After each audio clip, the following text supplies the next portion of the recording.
Good morning. Better. Good morning. Thank you.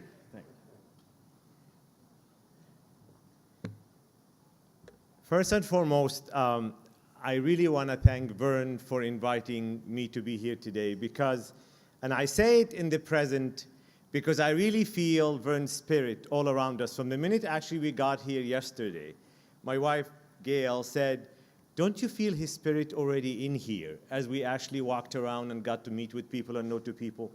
Because who we are and what we are is about our spirit, our soul, and what we leave an imprint on people around us. And I think this has been, from the minute I walked in here, I really have felt and still feel Vern in my heart around here. So thank you, Vern.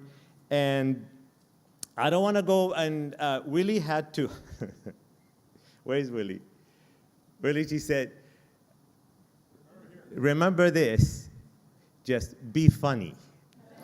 So that I know how to do. And I think one of those things that the biggest kind of mark I had in my experience becoming governor and real learning with Vern is actually we had lots of fun. And honestly, even through the whole experience, the common thread was levity. Just making fun of things, you know, and really making that real human connection with one another. And for that, I'm so grateful to have known Vern and Willie, and Gail and I really developed a great bond with them. And I hope, as you heard all day this morning, you know, the spirit of Vern Nielsen goes on. And for that, I honor him. Thank you.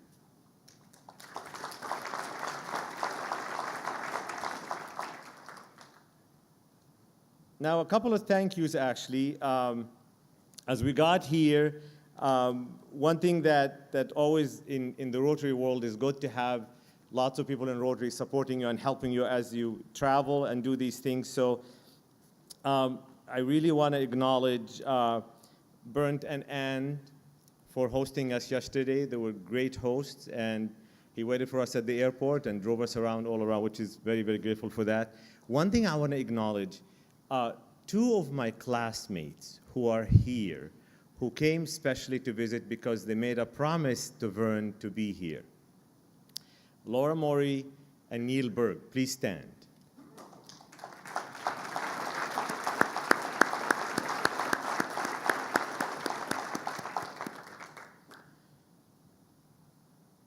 Okay, now to my talk. Good morning. My story in Rotary is an interesting one because I really feel more than anything else that I am actually a product of Rotary. And it's one of those things, as a child growing up on the Eastern Mediterranean in a small village when my father was only a school teacher, whenever the idea of Rotary came across, guess what my dad's answer was? Rotary is not for us. So I grew up with that. Rotary is not for us because 40 years ago, Rotary was for whom? Not only men, but men in power, men of influence. My dad will say to me, I'm not a judge, I'm not a mayor, I'm not a senior partner in a law firm, I'm just a school teacher. This is for other people. So imagine growing up with this, and on the way to school every morning, there was a roundabout. And there was a sign in the middle of the roundabout that says Rotary International. And for the longest time, I thought actually it was explaining the roundabout. I had no idea what Rotary International was, and I thought, wow, this is really interesting. So years passed, and here I am, I'm finding myself in northern Indiana, in Goshen, Indiana, lovely town with a great college that actually was famous for getting international scholarships for people who want to study pre-med, so they can go on to med school, and it was known all around. And I had the privilege of getting accepted there, being on scholarship. Now, here's the interesting part for Nabil. I was always told by my family, Nabil, you're going to be a doctor. Nobody actually asked me. Not one soul, especially my grandmothers. They decided Nabil will be a doctor. Have a nice day. So But in truth, I had no concept. But imagine this whole idea of being told all your life, and what's wrong being a doctor is a great profession, it's a wonderful thing. So in my head, I go to high school, finish high school, go to college, and the third year hit. The third year hit, and I went, and they said, now it's your time to go observe in an emergency room. So northern Indiana is known to be surrounded by farm communities.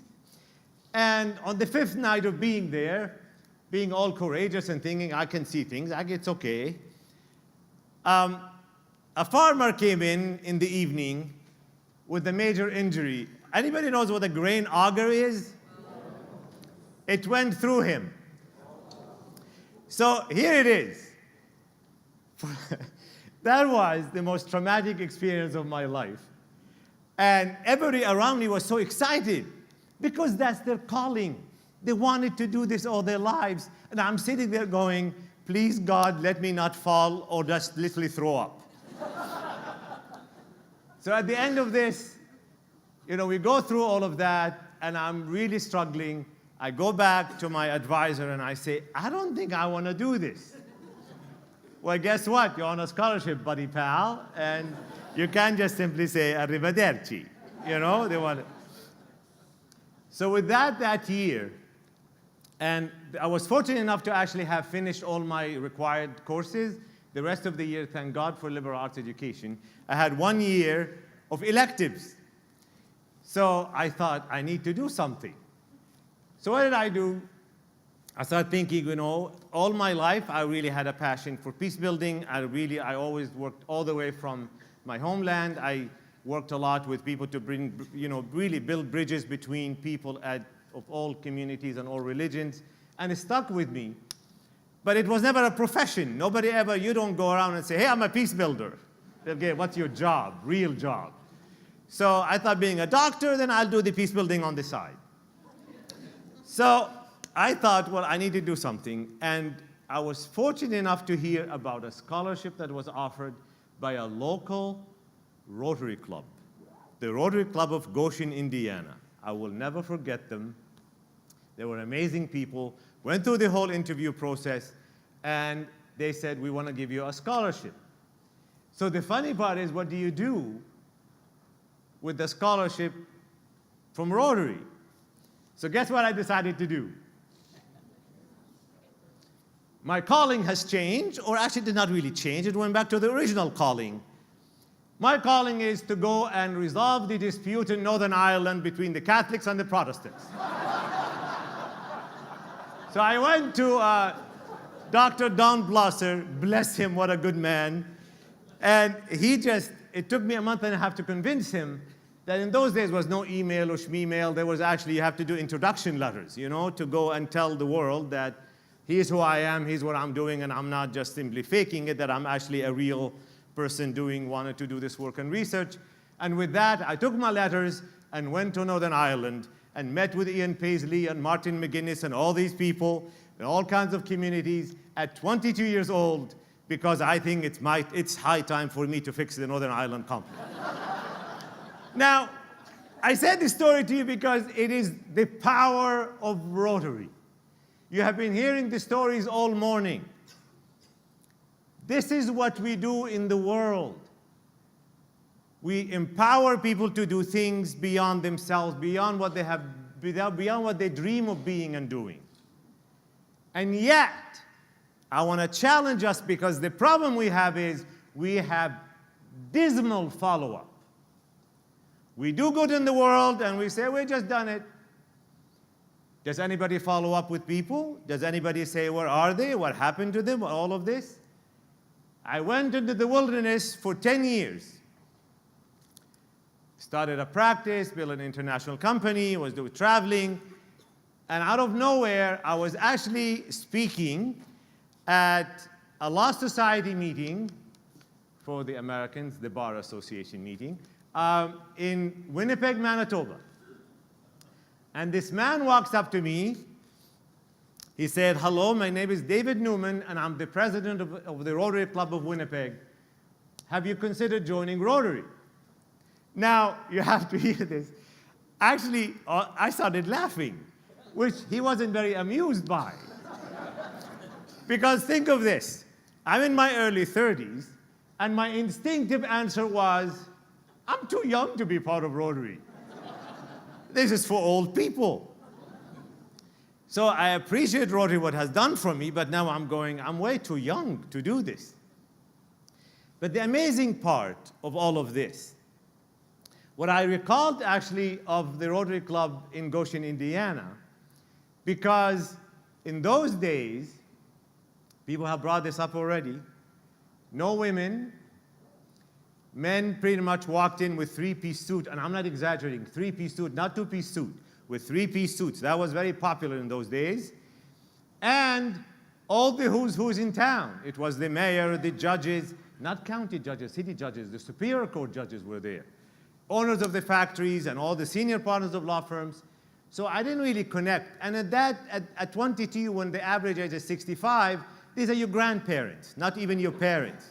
So when somebody says, come join us, I was kind of going, how do I join these people? But but even by then, the evolution has started. And because by the time I joined the Rotary Club of Winnipeg, there was a bit of more of a change has come. We had few women. That's the truth. It was a huge club with very few women. But the amazing thing about this, it's the power of invitation. What brought me to Rotary and back to Rotary is invitation. And I ask ourselves, how often do we invite people to Rotary? I challenge any of us, and I'm the guiltiest. For the longest time, you know, people say, all these people coming, you know, invite people to Rotary. And all what it took is walking up to somebody and say, have you thought, have you considered, would you like? That's it, that's all. We don't have to beat people to join Rotary, but that power of invitation, it's amazing. And I would challenge any of us to, as we go out there in the world, anybody that you engage with, just to tell them about Rotary and what it means to you. But what got me into Rotary, what sustained me in Rotary is Rotarians did an amazing thing in Winnipeg. They gave me two things: an opportunity to network and talk to people and connect with people being new in the town, nobody gave me actually business, which I'm very fine for, but gave me a lot of connection, who to speak to, who not to speak to, how to connect to the community around you, which was very powerful for me and very empowering. But the best part that sustained me in Rotary was they actually cared about what are my passions. What did I like to do? They did not come and dump committees on me. They came and said, what do you like to do? What interests you? So of course I told them what I do, what interests me. And they said, guess what? We have a Model United Nations program here. Would you like to be involved in it? And I thought, what an amazing thing. Finding something that I'm passionate about and love to do with an organization that I have a tremendous kinship to and a group of people that I want to do good in the world with. So this is the power of all of this. And imagine now, you go through all of this. I moved to Ottawa, and for a couple of years, I was wandering, wasn't sure if I'd come back again, and again, that was the invitation again. Somebody called me and said, hi, I'm Eva Hammond. I'm the Rotary Club of Ottawa. I hear you are, literally she said, I heard you're a lost Rotarian. We would like to bring you back. And I thought, what an amazing, but Eva Hammond, you should know her. She's in her 90s now, but bless her. The woman does not take no for an answer. Because she said, you're a Rotarian already, so what's the deal? And I was like, excuse me, and she said, no, you're gonna come, come by my guest. It's lunch. So I came in and rejoined again. And the amazing thing about this for me is that continued, because that sense of connection that we make with people, it has nothing to do with age. Get it out of your system. Please, all we keep talking about age and age and age. It's about energy. It's about passion. It's about service. And it's not about status and money only. Yes, we need money. God knows we do. But the idea is, what keeps me in Rotary more than anything else is seeing the passion of people to serve people within their own communities, to serve the world around them. Because indeed, if we look at what we do in the world, I walk into small clubs of 20 people, and you actually ask them what do they do in their communities. And I tell you, their communities cannot survive without them. The amount of energy and time and sweat equity they put in their community is astronomical.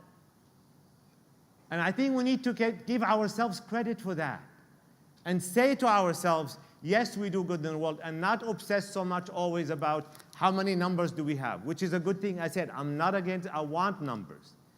But I think, to me, as long as our clubs have people who have passion, they want to do things with their community, with fellow Rotarians, as long as they are not rhinos.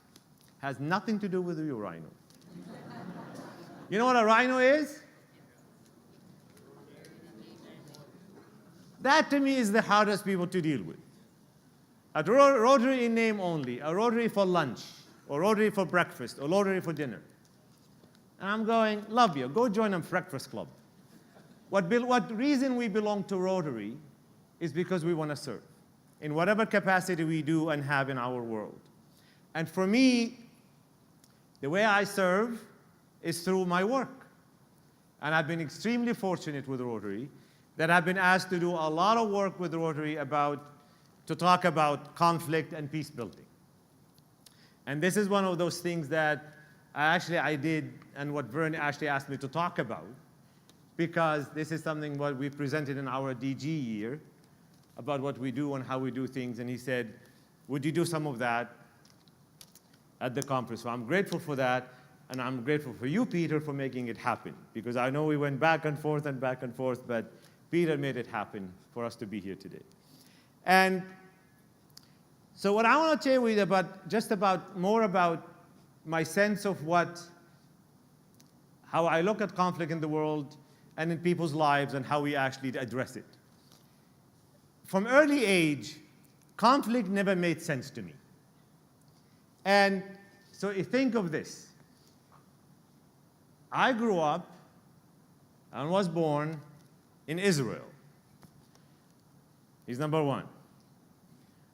Number two, I grew up in a Palestinian village inside of Israel. This is not like West Bank, like inside of what we call Israel proper. And what we had is very much segregation. You had these people and those people. People did not talk to each other. There's a lot of distrust between people. And it, honest to God, never made sense. I would ask the questions, and the more I asked adults about why we do what we do and why we have all these conflicts, nobody had actually a rational answer. Not one soul. It's all through traditions. God, oh, that's one. That was the hardest one. I hate them because God told me to. Are you for real? And yet people walk around very openly and say, yeah, God called us, you know, those heathens, those other people, those this, those that. And I thought, it doesn't make sense to me. So from early age, I really had this idea, maybe we should just start talking to other people, which scared the heck out of my family because the fear they had is somebody will actually harm me. Because I was told, you know what, you have to take sides. And I thought, well, both of you are wrong, which did not please anybody. So part of the evolution of this for me is, and what the gift of Rotary that has given me, it's come back to my roots. Because in my community, both my grandfathers were elders in the community, and they actually resolved disputes. But they only started resolving disputes in their 60s.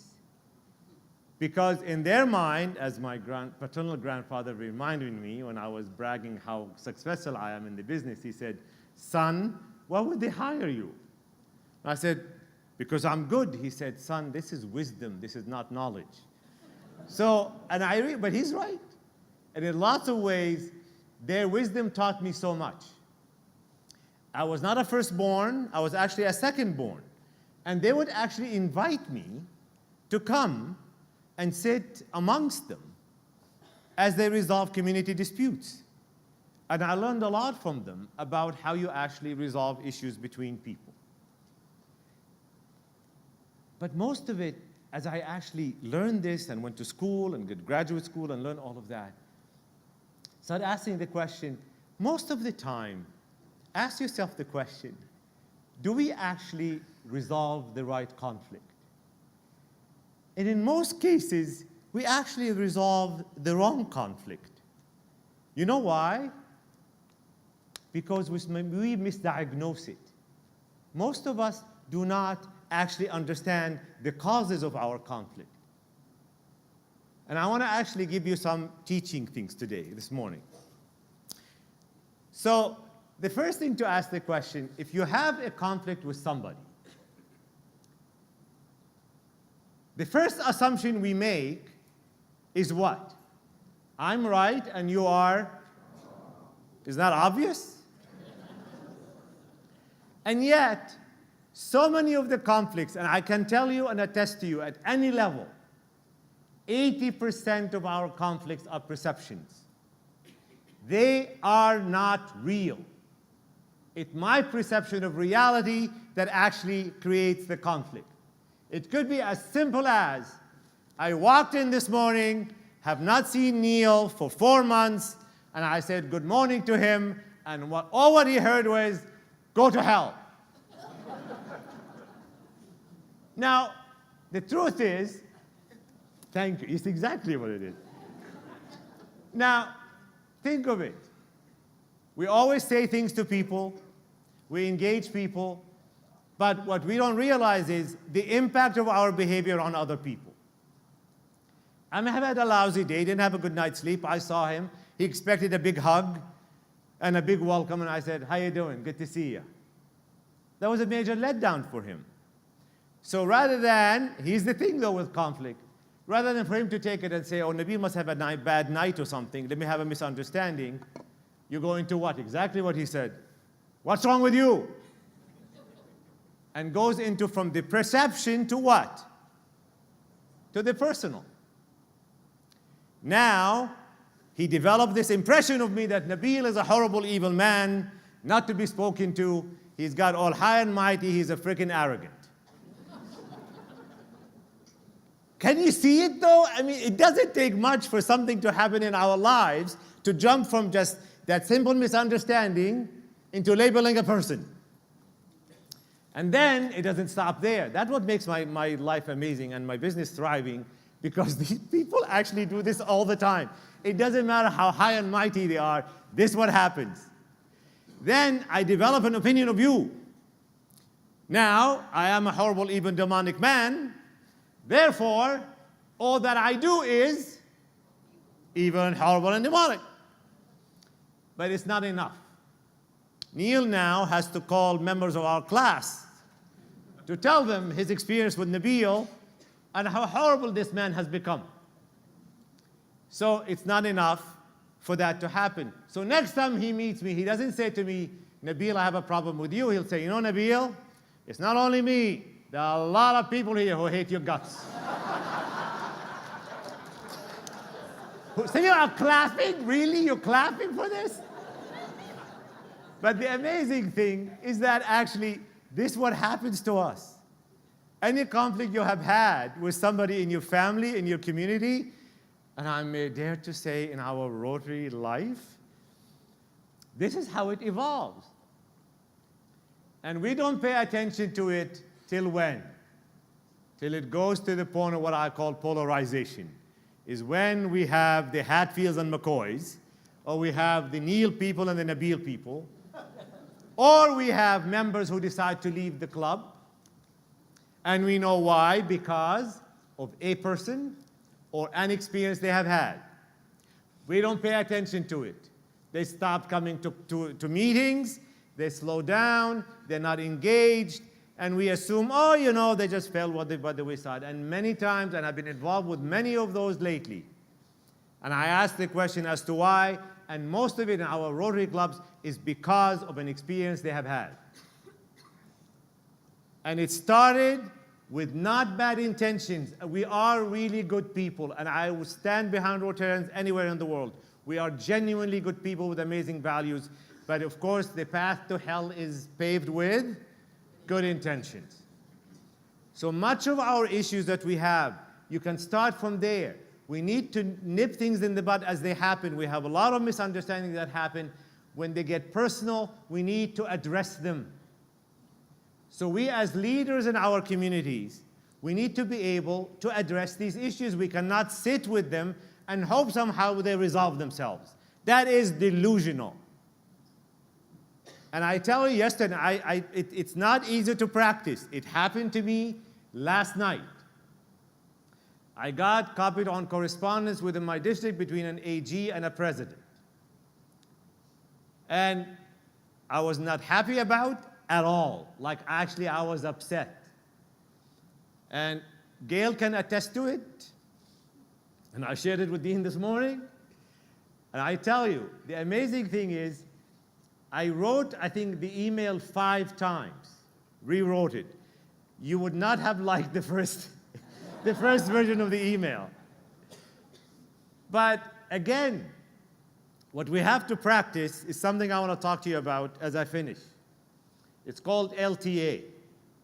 Listen, think, then act. Because when I did this, my instinctive thing was to react and really tell them off and say, how dare you, how could you, da-da-da-da, all of this.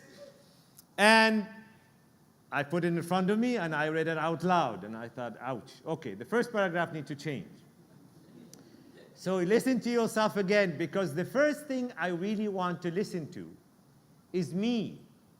Is this in line with my own values? Is this in line with my own principles? Is in line with my role as a leader within Rotary? Is this in line with my own self of being? And as you go through this and you listen and you listen and you listen and you listen, you come to your core and you say, no, I need to convey a strong message, but I don't have to go be overboard. But I am not appeasing you either. I'm not saying, oh, I'm so sorry about the misunderstanding. No, no, no, no. They actually made very inappropriate mistakes and need to be fixed. But I didn't say to them, you dumb people, how the heck did you do this? That was email number 1. But if you think about this, this is the real life that we live, and we have to listen. And as I said, but you listen to whom first is you. Don't go around and ask other people right away before you have actually asked yourself about what needs to be done. Because everybody and his mother is going to tell you their opinion. And it's not going to be you. It's going to be them.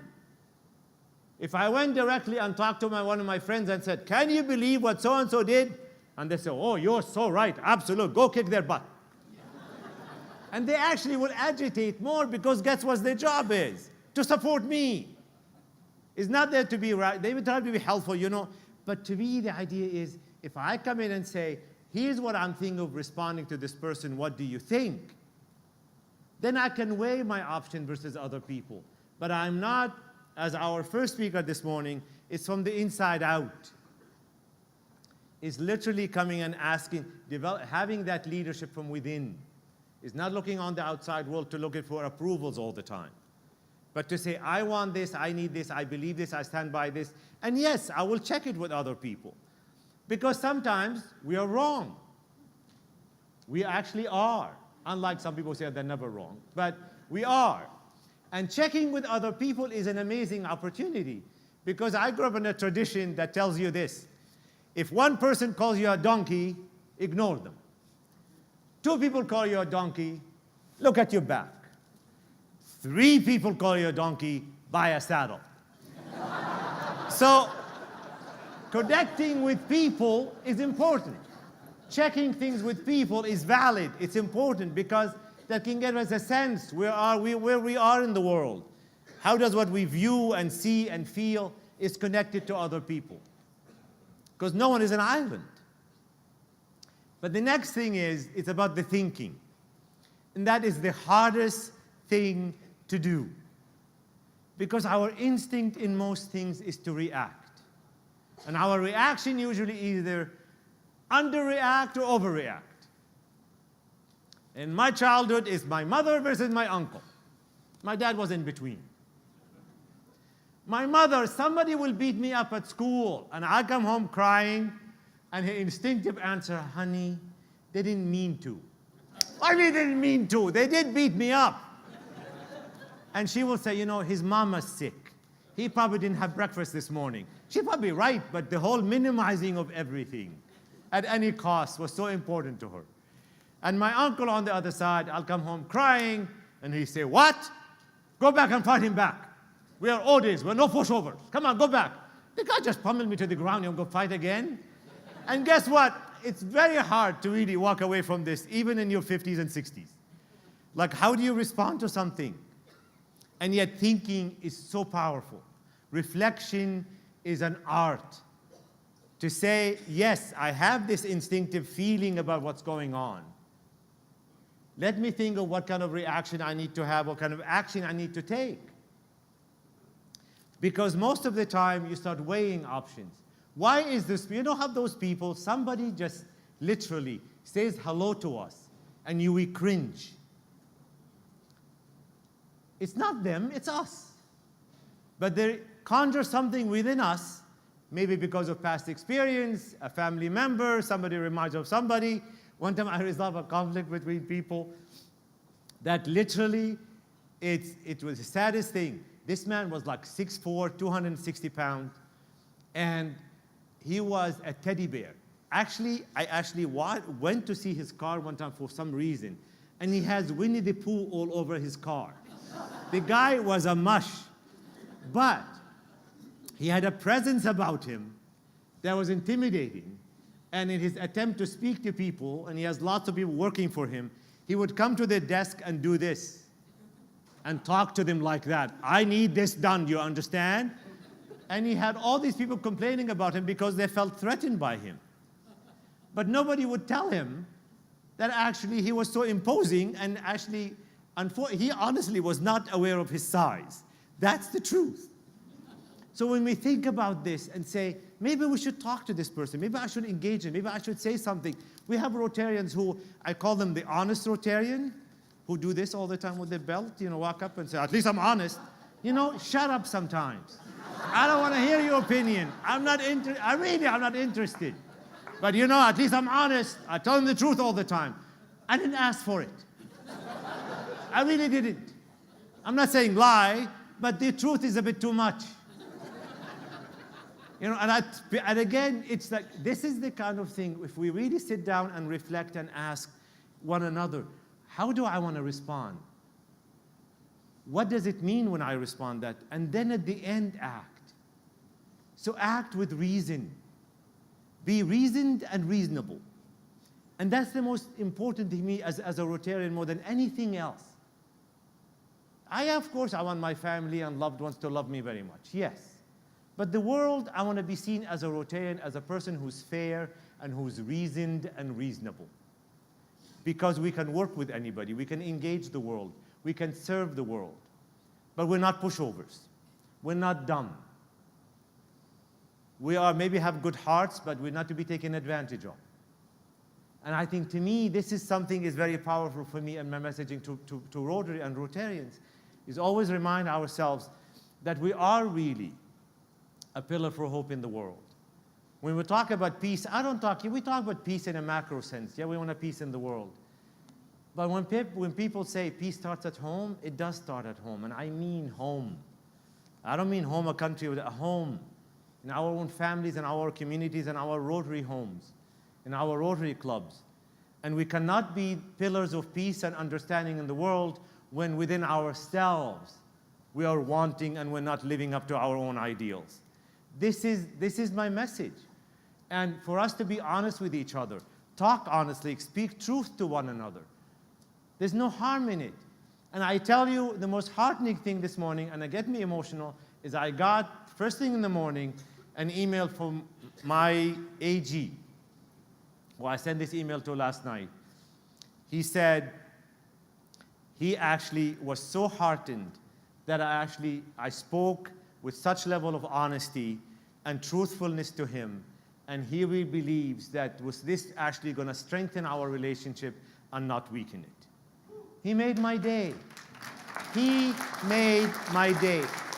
And so I say this to you not because it's actually easy, because it's actually hard. And it would be easier to ignore it and come and complain to other people about him and be the martyr and say, oh, poor you, oh, woe me, this is what happened. But no, we talk respectfully, honestly, truthfully, and with love. People talk about love, and again, love is not a feeling. Love is an action. And I really believe this. So when we talk about this and hear the stories and what we do around the world with one another and to the world around us, just be reminded of this. That at the end of the day, we are mere mortals who are volunteers who want to do good in the world. So be kind to one another, love one another, and always remember, when you have an issue with people, remember, listen, think, act. Thank you so much.